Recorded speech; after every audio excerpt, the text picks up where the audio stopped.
Hello, and welcome to the Race, Wealth, and Health Podcast, a podcast that serves to educate and empower while we explore the intersections of social justice, economic empowerment, and holistic well-being within communities of color. I am your host, Dr. Joycelyn Morris, and I invite you to join me as we dive deep into the crucial topics that shape our lives, challenge the status quo, and strive for a more equitable future for all. So hello, everyone. I am Dr. Joycelyn Morris. So excited to have you here for another episode of Race, Wealth, and Health. Today, I have my good friend and colleague, Rosa Ballou, here to talk to us about some experiences and the work that she's doing specifically around the Native American community. So Rosa, welcome. Thank you so much for having me, Joycelyn. I'm very excited to be here. Yes, we're excited to have you. So as I often do, kind of mention a little brief introduction of how we know each other. So Rosa was actually my very first introduction to the organization that I currently work for, which is MLT, stands for Management Leadership for Tomorrow. Rosa is the current director of talent acquisition. And so as a result, she was like my person, my go-to for navigating the process of joining MLT. And so always been a very friendly person, definitely someone I relied very heavily on once I did join my role and I needed to hire and bring in other people. And so definitely a hard worker and dedicated individual on making sure we're sourcing and we're getting our spots filled, but also getting the right talent. So thanks, Rosa. If you wouldn't mind for our listeners giving us a brief introduction of yourself, tell us a little bit about yourself, both personally and professionally. Okay, wonderful. Well, as Joycelyn mentioned, I'm currently the Director of Talent Acquisition here at MLT, and I support mostly programs and partnerships, but pretty much support all of the hiring at MLT. So been here for about 2.5 years and have thoroughly enjoyed my time here.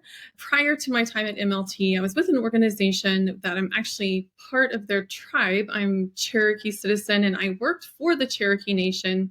And one of my main goals as a recruiter or in the talent acquisition space was to really support the hiring and to build talent pipelines for those who are Native American who are Cherokee citizens. So I've been in the DEI space for quite some time.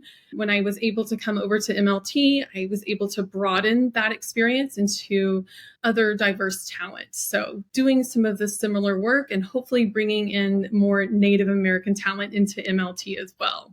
And personally, I live right outside of Tulsa, Oklahoma. We are part of what you would call the Cherokee Nation reservation. So there's 14 counties within the Northeast Oklahoma area, and we actually live within what you would call the Cherokee Nation and that particular reservation. And I have 4 girls, 2 cats, and a dog. So I'm very busy at work and at home. That sounds like a full house, very full house.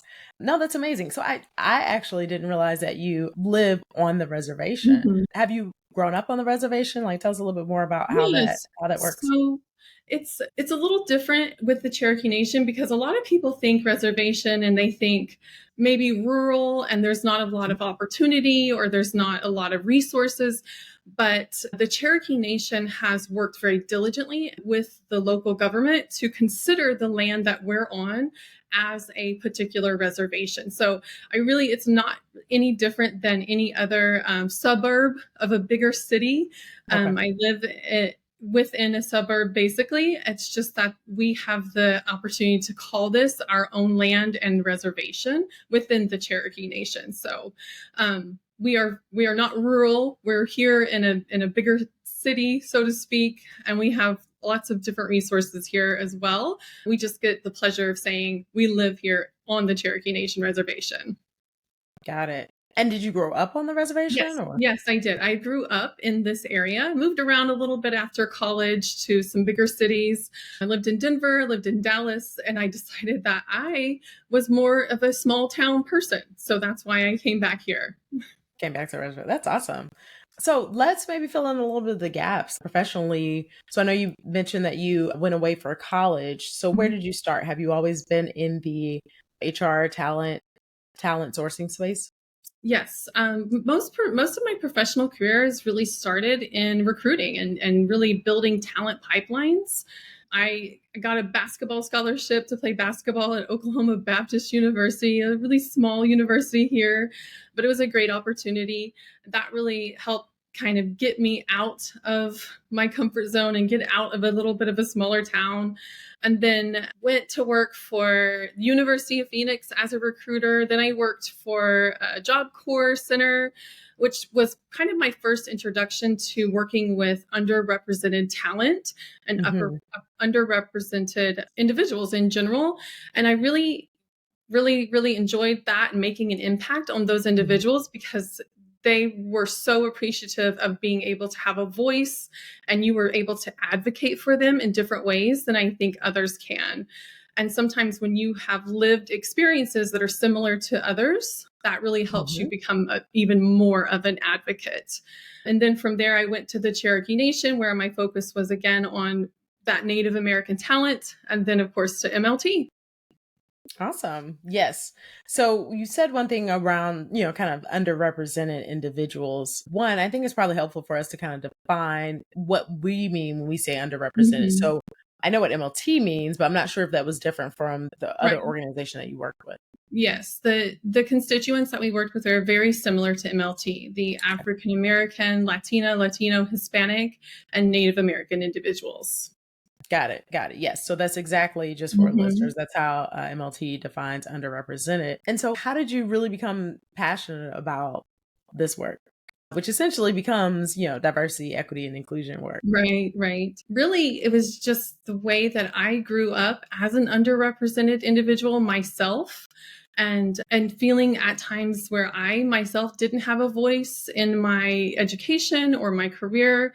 And I had mentors or coaches who really were like, okay, I see something in you, and I see that you just need that extra boost or support. And how much of an impact that made on my life.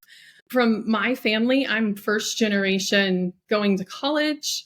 I'm also considered a low income individual. So for my family, not many are going to college. Not many are getting college degrees or even finishing high school. So being able to have those mentors or coaches who really focused on me, and in turn, I wanted to give back. And as I grew, I wanted to pull people up, just as Mm-hmm. kind of MLT tells us to do, and really helps with our alumni in that aspect. And we always push others to do that. So again, it's more than just a feeling. It's more than, oh gosh, that feels good, and it really is part of who I am. And in my life, I feel like I've just become very naturally a mentor or a coach in all aspects. Yeah. So that's interesting. So, like you mentioned, obviously, that you were first generation in your family to go off to college. Purely out of curiosity, like what does that typically look like when it comes to the Native American community? I want to kind of ground that this conversation really kind of make sure that we're bringing light to the Native American population. I think that there's not often enough conversation that we have in terms of talking about Right. this population that is really like the foundation of the country that we're currently living in. Right. So what does that typically look like for your average family, at least maybe on your reservation in terms of Yeah. like educational attainment? Can't speak to everyone's experience, but I can kind of speak broadly Mhm. about it. I would say that just what I have seen in the last, I don't know, 10, 20 years is that, and it's partly due to the leadership that is overseeing the Cherokee Nation. I can speak to what I've seen within my own tribe. And that particular leadership has really placed a very focal point on education and how education can really help elevate you as an individual, in turn, help elevate you and your family and bring you out of what would be considered poverty, and then be able to kind of broaden your life in that aspect. So education has become more of a focal point, and I've seen where they have the Cherokee Nation themselves have opened up more opportunities for scholarships, so that, sorry about the dog running in the background. It's okay. They've opened the door to more people giving them opportunities for scholarships. They've been a little bit lenient on some of those requirements so that more individuals can be participants in those scholarships, which in turn helps alleviate that burden on their families, and they don't have to think about loans or how they're going to pay for college. So that's been really helpful. And they've also provided more free opportunities for education. Maybe it's not an undergraduate degree, but maybe it's a technical opportunity where you can go to school for free to learn how to be a welder or a plumber, something that's still going to help bring you out of that poverty level, and you get that education and again supports your family and those around you. So I think the focus has been more on that education, and once Hmm. you're having that particular education, that in turn is kind of really broaden the your life in general. Yeah, that makes a lot of sense. I'm curious, I guess sort of this more recent-ish focus around education. Were there any other kind of focuses as it related to the Native American community and what was encouraged? Right. Yeah. I can, again, only speak from my own experiences Yeah. and what I've seen. And I think it also just kind of depends on where you're coming from and who you're involved with and what your family members are thinking and what you're exposed to. But I think that the opportunities were there. And I think it's also generational because if I think about my own family, my mother was part of going into a boarding school where she was put into that school as a Native American woman to help colonize her and to become more white. They wanted to take the Mhm. native out of you and to help you Mhm. become more white. And so you come from that generation, you're not worried about education. That you're just kind of focused on the bare minimum and getting through the day to day and living. And I think it's Mhm. also just a generational thing where we've come out of that, and the next generations have understood that you're leaving that in the past, you're learning from it, and then you're growing and then teaching others how to also overcome those obstacles and what was put onto our people.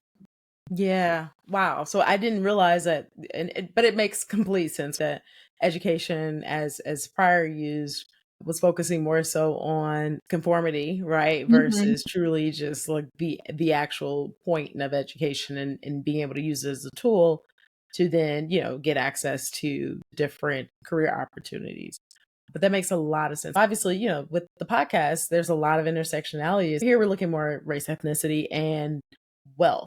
I know you can't speak for everybody around the way that wealth looks. I know you mentioned the latest focus is around education as a way to improve the existing poverty, which I'm guessing the goal of that is because there is enough poverty that exists currently within the community. Yes, definitely. And the Cherokee Nation themselves have, like, they provide different resources for their people. So let's just say it's a food resource, like the basic actual needs or shelter. If you don't have a shelter, if you don't have a house, and if you don't have the basic needs, it's Hmm. going to be difficult for you to say, I need to get an education. I need to get a Right. bachelor's degree and a master's degree, and these are the things that will really help support my family. So, what I think a lot of tribes are doing now is to help focus on those basic fundamental needs to be a person and to have a family and to really help them be able to focus on those other options that will help you gain wealth, right? And there's not a lot of education, if I'm very honest, about how to manage your money. And then once you have that money, what do you do with it? And how do you Right. grow that money? There's just not a lot of education out there. But again, I speak about the Cherokee Nation so much. They have these free classes that you can join, and they're like small businesses. If you want to own your own business, they are really teaching you how to do that because, again, it's helping generate that wealth, helping you be Hmm. able to lift up your family and those around you. And it helps the community too, right? It Yep. helps the Cherokee Nation itself. I have a lot of friends who are Cherokee citizens and they have opened their own businesses, and it's helped just the culture of where they're currently at in their community. Sometimes for some of these communities that are rural and that don't have access to a lot of things or resources, this is like a first, like a general store that's in their area that's in within 5 miles, opposed to them having to spend an entire day traveling to town to go and spend, hours there, and they can just go right down the street to like their general store. So the Cherokee Nation has done a really good job about trying to help get those fundamentals squared away before you Mhm. can really start focusing on the other options that you have for your education and building that wealth. Yeah, but again, that's why I'm really excited to Mhm. have you on the podcast talk about it because obviously it's your lived experience versus what I understand my lived experience, which is Right, yes, if you're at poverty, if you don't have some of the basic requirements for just survival, obviously it's going to be hard for you to be able to think about other things outside of that, right? Like the idea of focusing on education seems like a luxury. right. Um, is it that job opportunities are limited? Because it's concerning, right? Yeah, That there's a lot of poverty and challenges with some of the same things that we have challenges when you were native people right, on the land, right? And right, so kind of right. understanding what are some of the high level challenges that are contributing to the need to overcome poverty. Yeah. I think there's in some different tribes, there's environmental issues that are limiting as well. Those tribes that are more rural, they are not as commercialized as the Cherokee Nation. They have a lot of healthcare disparities, and so they can't get adequate healthcare. And so, in Mhm. an effort to if you're not healthy, you're very limited. Just the Yep. basic needs. There's also, of course, some social injustices around anyone who is underrepresented. And then there's some trust issues, I think, just given the past, Yes. and so it's going to be harder to trust society in general and to really breaking the cycle. And so Mhm. building awareness about different opportunities like Cherokee Nation has or within different tribes, and then building awareness around programs outside of tribes, just like Mhm. MLT, where they're supporting those who are considered underrepresented. Absolutely.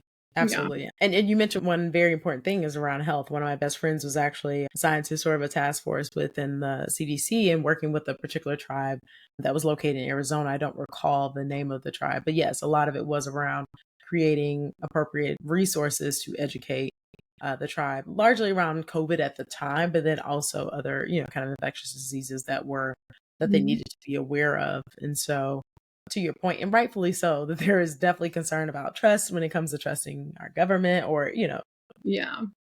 yeah, that makes a lot of sense. So I know we kind of went down trajectory, but bringing it to now. So what excites you most about your current role and the work that you're currently doing at MLT? Yeah. I I would say all of it is exciting, but I think at MLT, I have been given the opportunity to be open, to be transparent, to also, and it's a safe place. Like there's not a lot of organizations provide a safe place to be Mhm. who you are and to be able to have your culture recognized and to be accepted. So I feel very fortunate for that for sure. But the promotion of inclusivity, like my day to day conversation with candidates who I'm talking to about our different roles and opportunities, and just being able to promote that diverse cultures and what we're doing and our mission, and just talking with candidates about mission alignment and how excited they get about being part of that and being able to also make an impact. And also being able to use the opportunity at MLTs, being able to network and support, being able to work with different affinity groups. So we have started an ERG group with other Native Americans, and being able to talk with others about their experiences and maybe their struggles, and you're having a hard day and something's happened in your culture or in your world, and having to be able to go to somebody who understands you and Mhm. who can identify with what you're going through. So that all of those things, if we can roll them all up into that, I would say there's so much, but those are probably some of the main ones. Awesome. Awesome. And correct me if I'm wrong, you mentioned there's some additional organizations and things that you work with outside of MLT? I have in the past been very connected to some other volunteer opportunities, and I would love to continue to do that to build out my network and to, of course, get the word out more about MLT and our awesome programs. I would love to see more Native American fellows. I would love to see more Native American candidates in our pools and our talent pools as well. And so there are so many organizations out there that, I mean, if I just go on LinkedIn, every single Native American or American Indian group, I'm like, oh, follow, oh, add, and like all of these other individuals who are making those impacts. There's so many out there, but some of the ones that are local are like just being able to be involved locally as Mhm. well is really awesome. And the American Indian Chamber of Commerce, they have an Mm. opportunity to be part of Leadership Native Oklahoma. And I was actually part of that group the year before last, 2 years ago. Mhm. And that was a really great opportunity to be able to work with other natives who are going through, again, some of the same kind of things you're going through, and to really learn how and to take your culture and your identity into the corporate workspace. So, Mhm. Leadership Native Oklahoma, I want to give them a shout out. Awesome.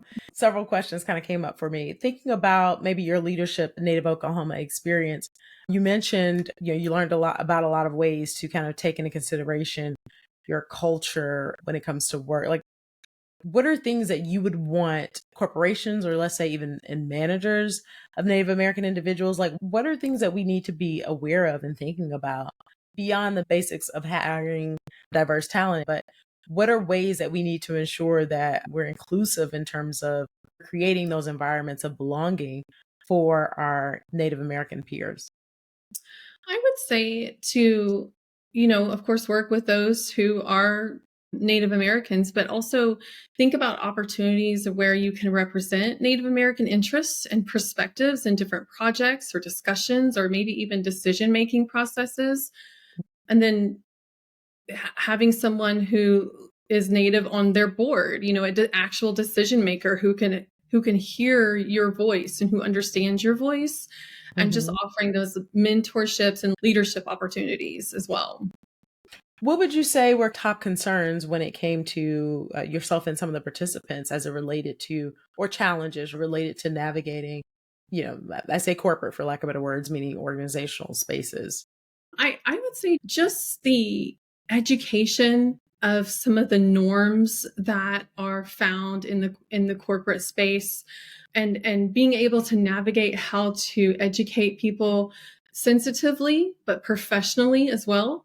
So Mm, for example, there's a few terms that I've heard from time to time being thrown around that are in reference to other things that are happening in the corporate world. For example, I've had a conversation with a colleague. They said something to the effect of, we're going to have a powwow about that, meaning we're going to have a meeting. And in yeah. their mind, they didn't really realize that that's offensive. But really, a powwow is a very Native American cultural, sacred event that happens, and it's taking my culture and making it not sacred and making it something Hmm. that's simple. So I think one of the challenges is just educating colleagues and learning how to do that professionally in the corporate world, but yet sensitively, because you don't want to in turn make someone else offended or upset them by No. any means. And so I'm so glad that you mentioned that because, admittedly, that's not something I'm aware, because it's one of those things where terms just get used, you hear Yes. them and you just reuse them without necessarily knowing the history of that term. So one, thank you for educating me. And two, I think this is a really great point for our listeners to hear. What are maybe some other things that typically come up in standard conversation that we may not even be cognizant Right. is representative of, like, something from the Native American heritage and culture that has just been, to your point, reduced and Mhm. sort of whitewashed into Right. uh, everyday language. Yeah. Yeah. I think there's clothing, hair, just like other cultures that may have something that's significant to them, jewelry, all the things that could be. But I think, again, it just goes back to finding that balance of cultural norms, but also professional norms. Like, you don't want to call somebody out in a rude manner and be super unprofessional about it, but that's part of why we do what we do. We build that rapport, just like when we're coaching, you build the rapport, you become involved with their lives, you engage with them so that when something like that does come up and you're like, that I didn't like how that happened, that was really offensive to me, then Hmm. you've already built up that rapport. So it's more receptive. They're more receptive to hearing what you have to say about it, right? Most Yeah, people aren't doing it on purpose. It's just a absolutely. form of education. And then you foster understanding and respect once you do Hmm. that.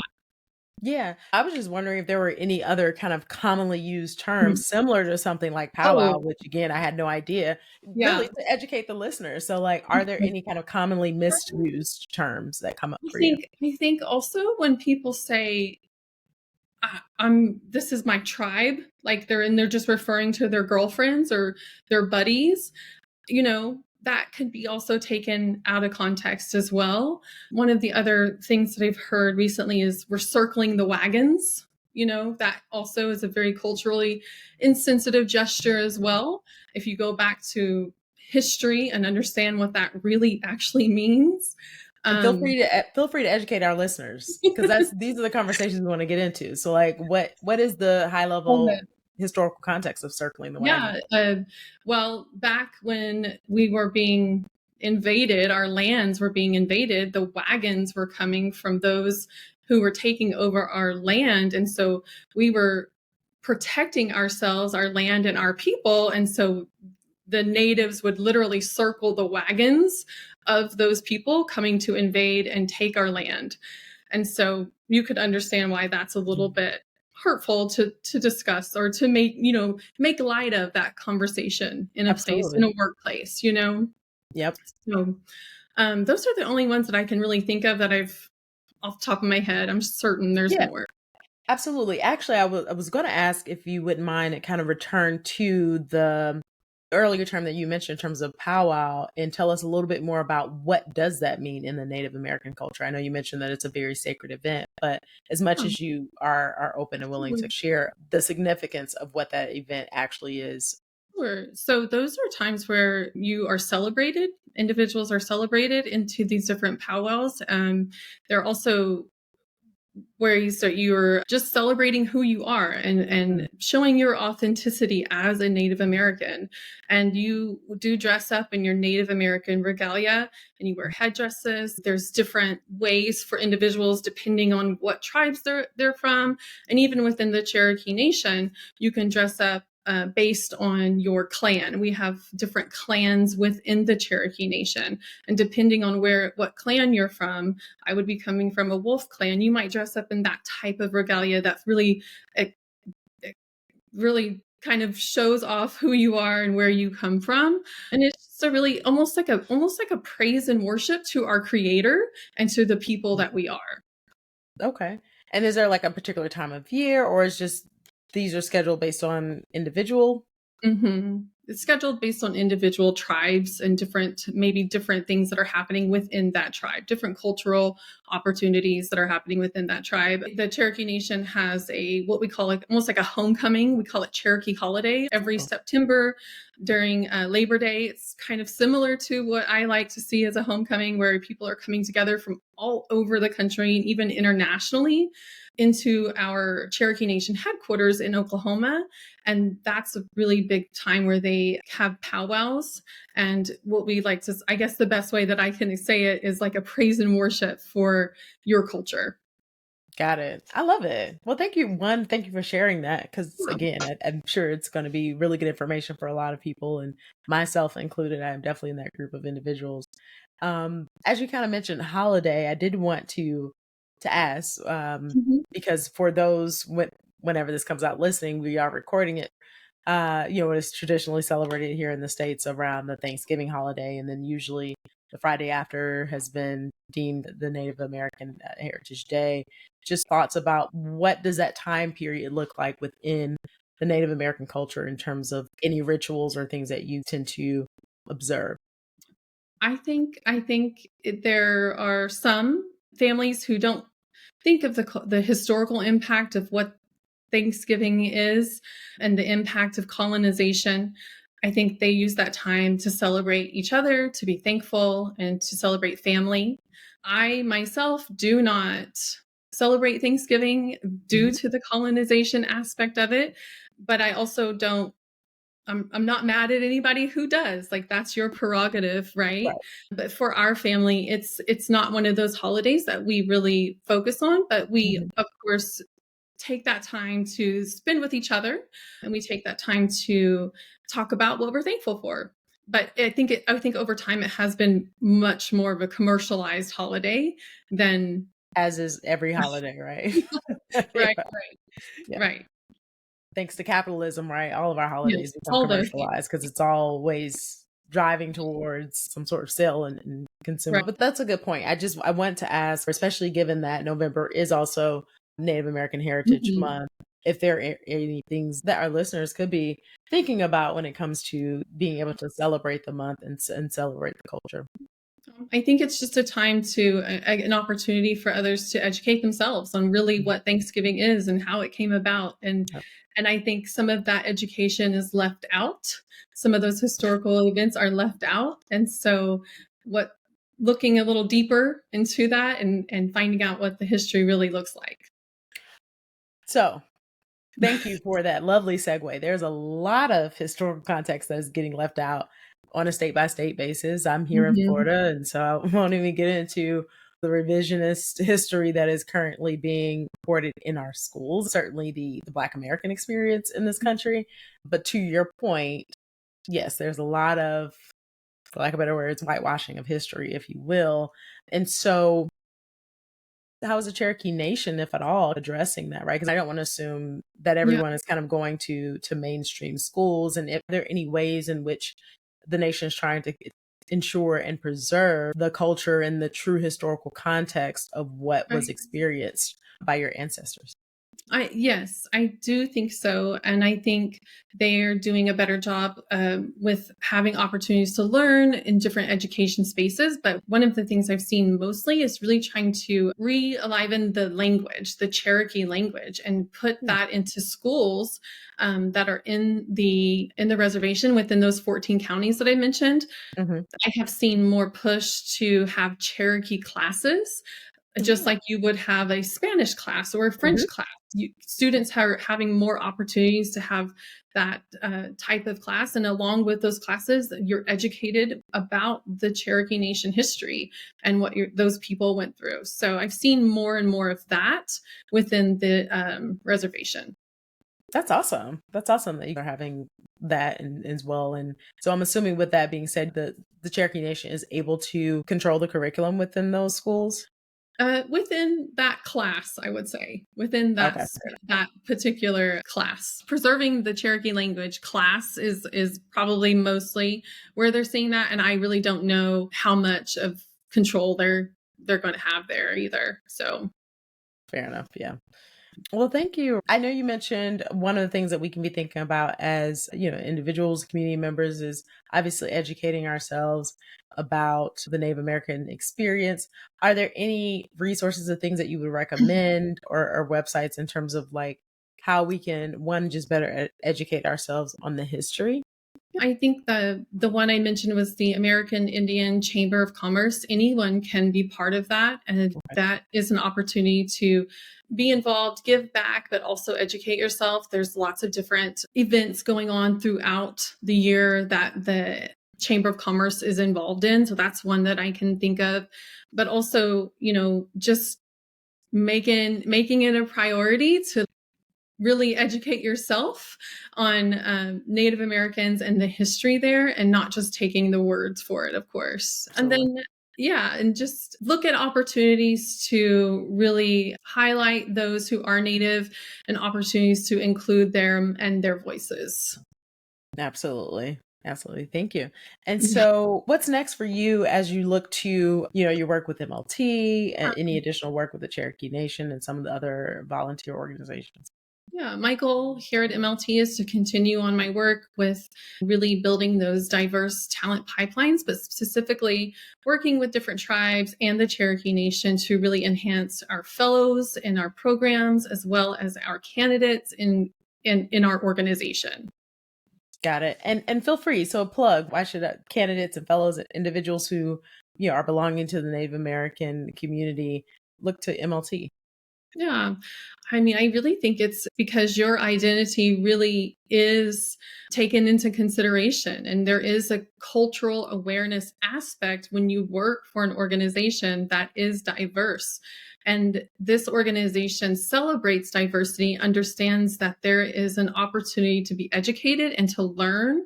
And as we talk about inclusivity and diversity, it really does make for a better team. I'm a basketball player, so I'm very team oriented. Everybody's team, hey team, hey team. And so it really does make for a better team because you get all of those different perspectives, and you are celebrated, and you get an opportunity to network with amazing people who have wonderful podcasts who you met 2 years ago when they were applying for jobs. So lots of wonderful opportunities, and it's just being able to advocate and have representation for others as well. So as we sort of wrap up, what's maybe one quote that you live by, a favorite And book? I cannot I would say I don't really have any quotes, but I would just say that the one thing I will leave is to just prioritize your well-being for finding ways to balance work and and personal life, and also taking your cultural norms into your environments everywhere you go, because that's the only way that you're really going to educate others around you. Yeah, that's all I can say to that. I love that. Thank you so much. And any links or resources you want to share with our listeners if they want to get in touch with you, if they have any additional questions about Um, MLT or your experience in general? Absolutely.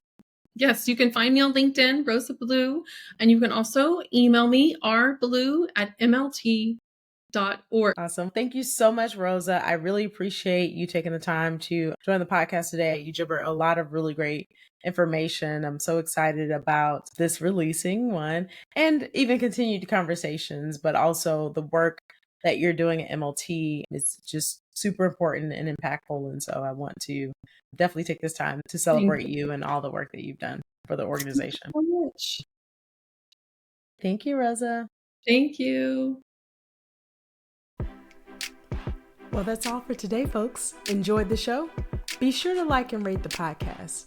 You can find the Race, Wealth, and Health podcast on multiple platforms, including Amazon Music, Apple Podcasts, Google Podcasts, Spotify, and YouTube. Be sure to subscribe and turn on your notifications so you never miss an episode. I also want to hear from you, so don't forget to connect with me on social media. You can follow the podcast on Instagram and Facebook at Race, Wealth, Health. By joining the online community, you'll stay updated on the latest episodes, behind the scenes insights, and engaging discussions. Share your thoughts, comments, and questions there. I appreciate your support in sharing the podcast with your friends, family, and colleagues who may also find value in these conversations. Thank you again for joining me on this journey. Until next time, take care, stay informed, and keep up the good fight for equality.